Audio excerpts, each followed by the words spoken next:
Hey Siri, unlock doors of Panchita. Okay, done. Unlocking successful. Hey guys, good morning, good morning, good morning! So, 20,000 kilometers na ang mileage ni Panchita. Ang bilis ng panahon, ano? So, due na siya for its third PMS, no? For its 20,000 kilometers. 1 year and 5 months na si Panchita. Ang bilis lang ng panahon. Okay, so pakita ko sa inyo kung ano mga gagawin sa 20,000 PMS and kung magkano ang magagastos natin. Every day, I'm surrounded by the future. High voltage batteries, firmware updates, and silent motors. Sobrang tech-heavy na ng buhay natin ngayon, especially with these new energy vehicles. It's efficient, it's smart, and honestly, it's the way forward. Pero sometimes, when everything becomes digital, you start looking for something tangible, something mechanical. That's why I've been wearing this lately, the Gaia G78130. If my car is a rolling supercomputer, this watch is a tribute to classic engineering. Wala itong firmware, walang battery. It's a fully automatic movement. You can actually see the balance wheel oscillating right there on the dial. Para kang nakatingin sa engine bay, pero nasa wrist mo lang. You guys know my proof philosophy, practical, relatable use. I like knowing how things work under the hood. In an EV, I'm looking at the battery chemistry and the propulsion of dual modes. With this Gaia, I'm looking at gears and springs. Kahit magkaiba sila ng era, the soul is the same. Precision. One is driven by kilowatts, the other is driven by my own movement. As I move my arm while driving, nacha-charge siya. Total regenerative energy in a mechanical way. I love the high-tech side because it's practical for our daily commute and the environment.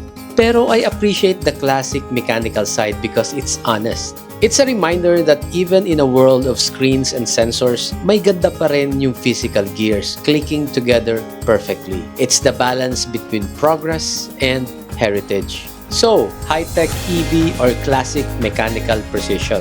Kailangan bang pumili? You can have the best of both worlds. I'll leave the link for the Gaia watch below if you want to see what I mean. Okay guys, so nandito na tayo sa BYD Greenfield for the third PMS of Panchita, no? So 20,000 kilometers na siya ngayon. Ayan, no? Andyan na yung warning niya, no? And pakita ko lang sa inyo yung trip meter niya for EV. Naka 14,000 tayo. Total odo is 20,272. So kung 14 yung EV, nasa 6 lang yung HEV natin. Ayan, trip A, trip B, HEV. O, ayun, tama. Nasa 6,000 nga lang. So 6,000 ng HEV plus 14,000 na EV, total is 20,000. So due na nga tayo. This is the third PMS, yung pang 20,000. Pinapaklas na yung hood. Mag-change oil. All you gotta do is just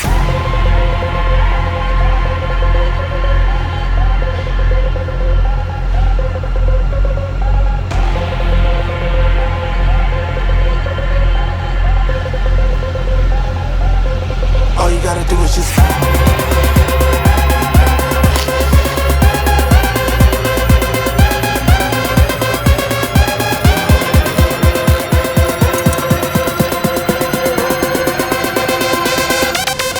all you gotta do is just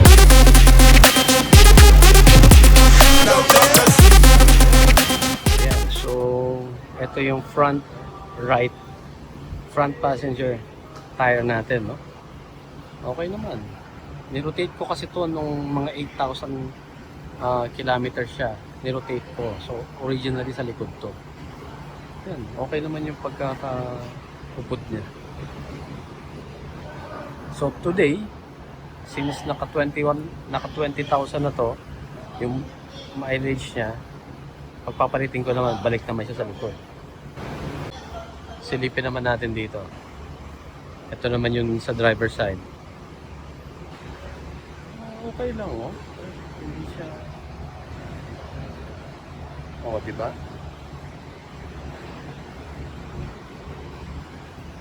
Okay naman. Okay, silipin naman natin dito sa likod. So, ito yung original na nasa front. No?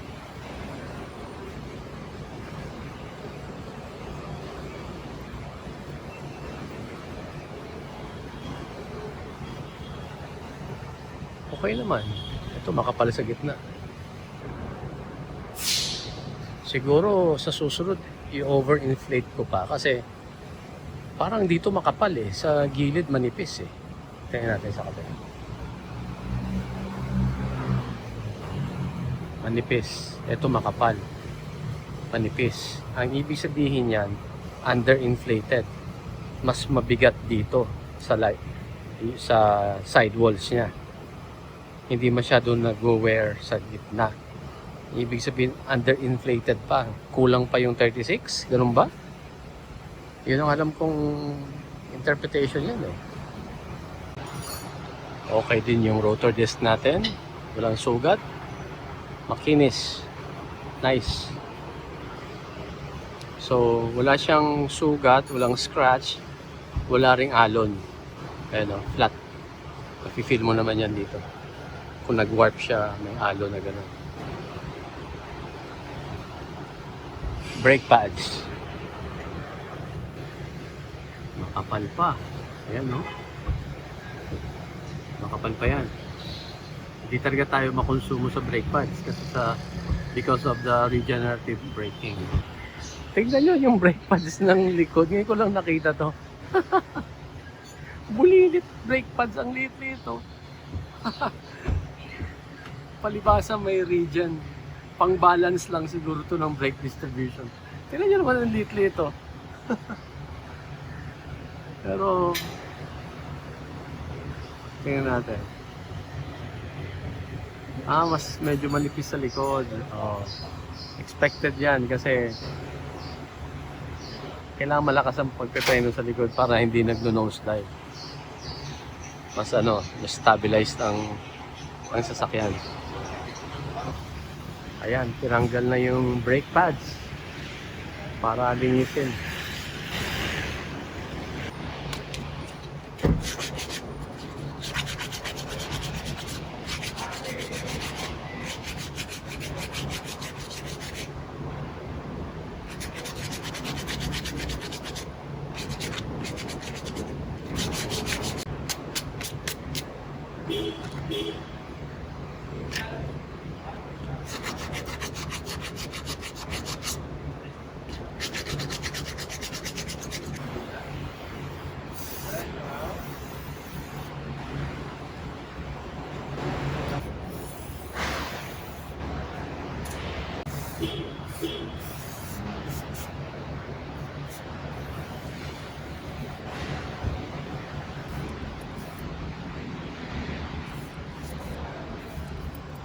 Yan yung anti-squill Oo.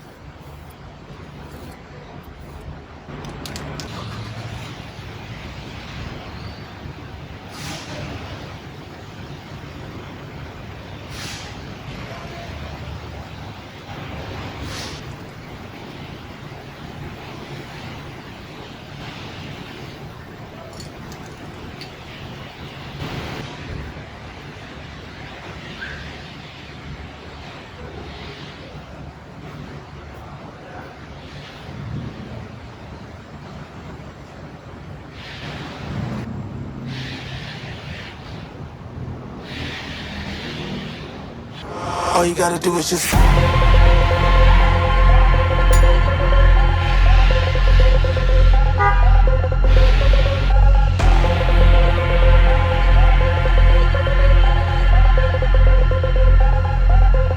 All you gotta do is just.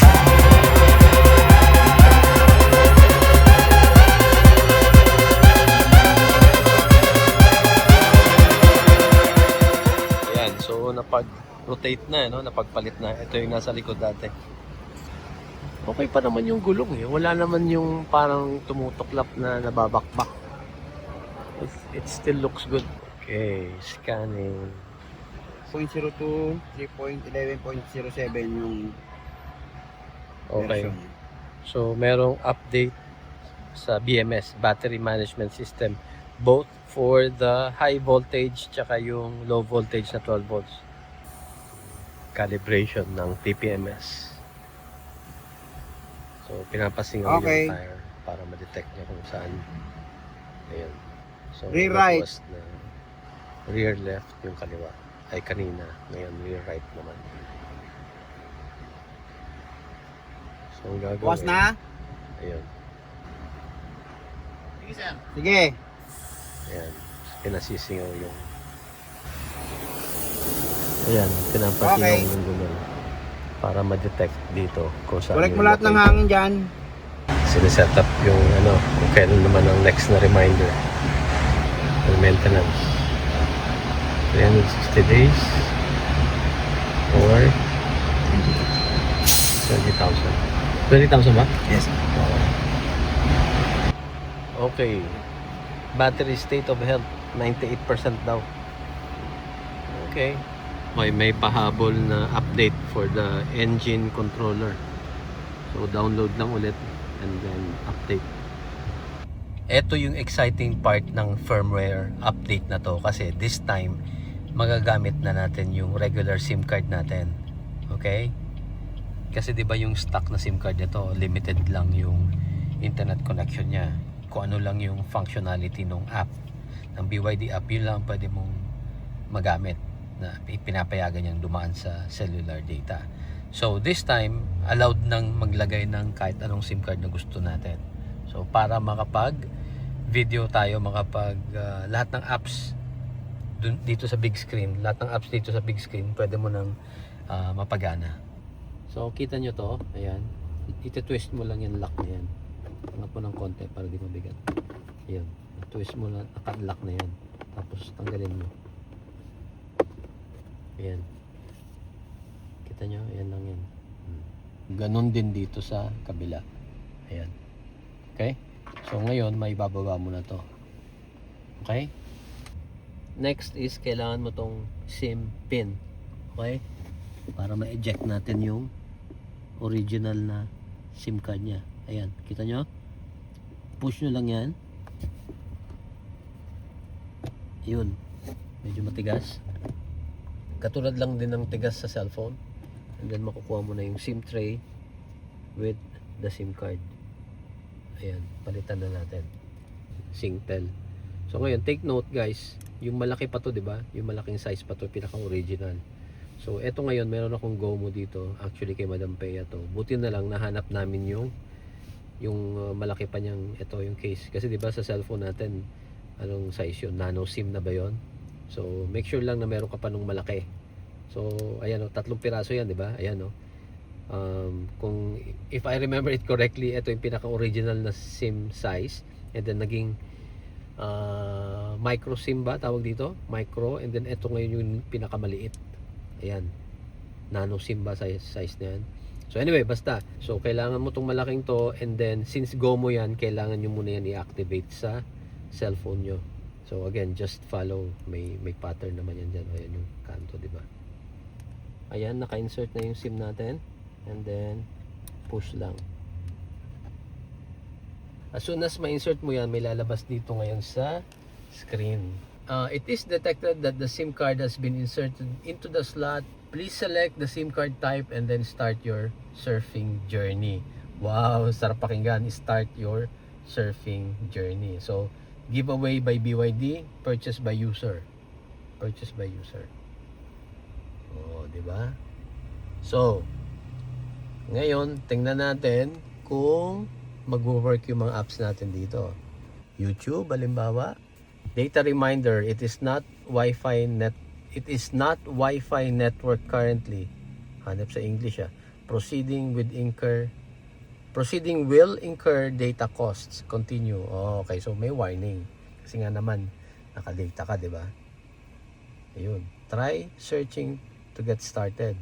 So ngayon guys, pag mag-search kayo, for the very first time, para matest nyo kung gumagana, ito lang talagang kailangan yung gawin. Very important to kasi kung hindi yan mag-work. Okay? Ayan, mag-search kayo, no? Pag search nyo dyan, dapat ang ilagay nyo dyan, Team D TV. Yan talaga dapat ang i-search nyo, ha? Kasi pag hindi yan gagana. So, and then press go. Ayun. Oh, medyo mabilis. Oh, di ba? Ayan, so Team DTV. Ngayon, para tuloy-tuloy yan gumana, kailangan mag-subscribe muna kayo. Okay? Subscribe nyo muna. Kasi pag di ka nag-subscribe, baka hindi gumana eh. Nasa license yan ni BYD. Pag hindi ka raw nakasubscribe kay Team D, hindi yan gagana. Oh, dito rin, ito na. Oh, yung sign in, di pala ako naka-sign in. So, sign in ka muna. Okay? Ayan. So, tingnan natin kung maganda ba ang ano niya. Kung maganda ang ito yung C Line 6 playlist natin. Tingnan natin kung maganda yung connection. Gomo tong ginagamit namin. Ayan.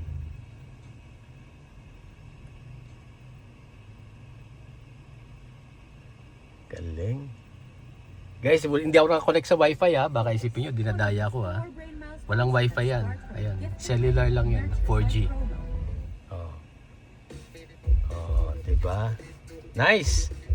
So, ang ganda nito kasi I was supposed to buti na balitaan ko yung firmware update kasi malapit na akong bumili ng yung Wi-Fi modem, yung USB or yung the battery. Magkano din yun? Yung may battery, mga 1.8 din yun. Muntik na akong bumili. Ayun, hindi mo na kailangan yun ngayon. Okay? Hindi mo na rin kailangan mag-hotspot ng phone mo kasi malakas makadrain ng battery yun, tsaka nakaka-overheat din ng phone yun. So, eto, dito na, diretso na, may sarili na siyang connection. Stingray. Kunwari, gusto mo mag-video okay. Right? Dati, mag-hotspot pa kami niyan. So, i-connect mo na yung pure mic microphone mo, and then, ayan na, may connection ka na. And, ano bang gusto nating subukan dito? Endless Love. Oh, ha? Nice. Nice. Again guys hindi yan wala tayong wifi dyan. Cellular lang yan. Hey Siri, unlock doors of Panchita. Okay, done. Unlocking successful. Diba, meron na naman tayong bagong laruan. Shout out kay Ma'am Jessie. Doon ko lang napanood ko lang to sa TikTok niya. Ginaya ko lang. Okay, so ganito lang po yan guys. That's only for iPhone users, no? So, shortcuts, no? Just type in shortcuts. Ayun, ando na. Shortcuts. Tap that. And then, so, sa akin nakalagay na. Nakaset na dyan. Nakita niya, BYD, no? For the first time, mag-add ka muna dito. Plus. And then, look for BYD. Ayan. And then, ayan yung mga commands na pwede mong gawan ng shortcut.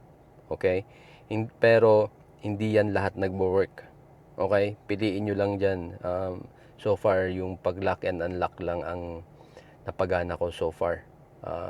Paglaruan nyo na lang kung alin pa dyan ang pwedeng may add. But anyway, so yeah. Pagpili mo dyan, nandito na yan. So, ngayon, for example, ito, close windows of Panchita. Ang original command dyan is only close windows. So, you can edit it. Ayan. And then, yun, rename. And then, you can type in whatever you want. Kung ano man ang name ng car nyo. Kung may name man. If not, pwede mo Tagalogin yan. Sarado pinto or whatever. Sarado bintana. Okay? Okay, ito yung binayaran natin. Total of 7,832 pesos and 97 cents. So, andyan yung mga ginawa. The usual na change oil. Nakita nyo naman, cleaning ng brakes and all that. And supposed to be, meron dapat tong kasamang replace ng change ng brake fluid, pero hindi na namin sinama. Ipaliwanag ko mamaya. Paliwanag ko lang, for the 20,000 PMS, 20,000 kilometers PMS, dapat kasama doon yung pagpalit ng brake fluid. Si Panchita, hindi na namin pinalitan. Bakit? Kasi some time ago, nung nagkaroon ng issue yung tungkol sa brake, yung biglang lumulusot na na-resolve ng firmware update. Before namin nalaman na yun lang pala ang solution, nag-troubleshooting kami nila Sir Ramir. So, isa sa basic step naman kapag may problema ka sa preno, just like any other car, first basic step talaga is tingnan mo muna yung quality nung brake fluid. So, pinalitan na namin. And, well, obviously, hindi naman pala yun yung solution. So, kaya bago pa yung brake fluid ni Panchita. Kaya hindi siya naisama.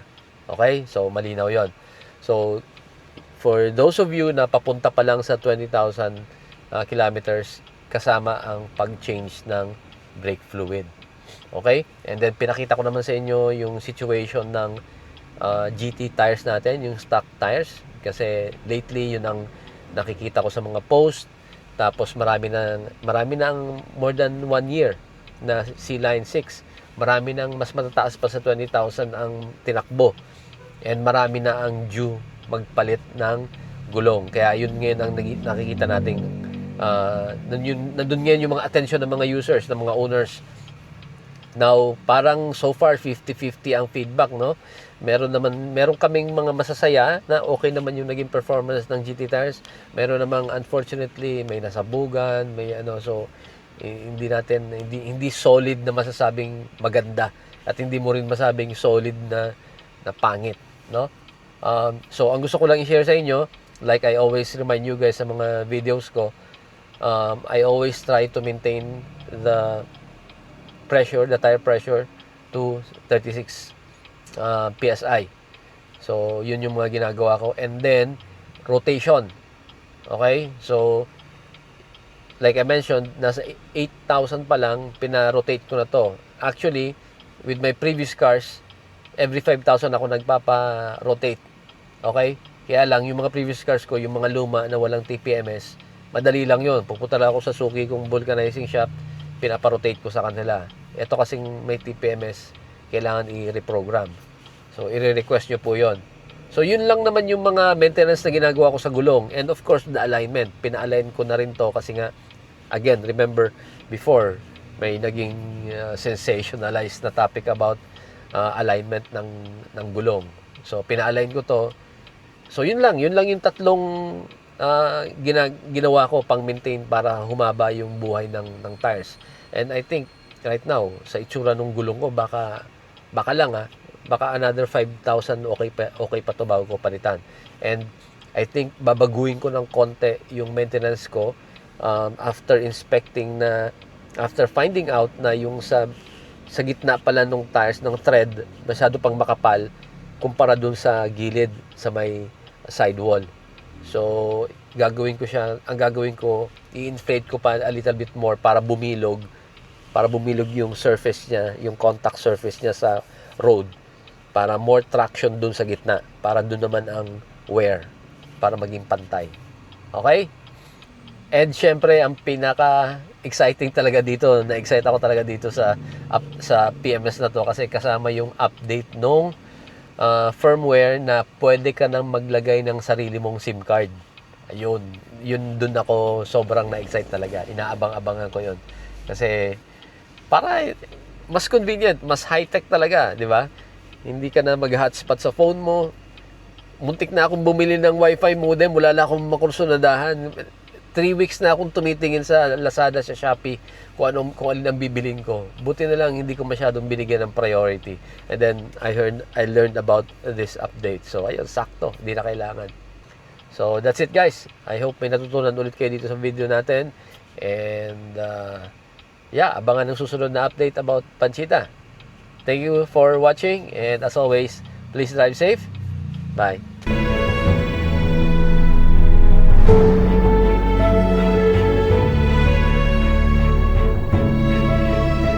Guys, we closed 2025 strong. We now have almost 38,000 teammates sa YouTube, more than 17,000 sa Facebook, at dumadami na rin tayo sa TikTok and Instagram. Thank you so much for riding with us. Ngayong 2026, we will bring you more Pru test drives na inaabangan ninyo. Kaya kung hindi ka pa kasama, mag-subscribe at mag-follow na kayo to officially join the team. Marami pa tayong pupuntahan ngayong taon. Let's go, team!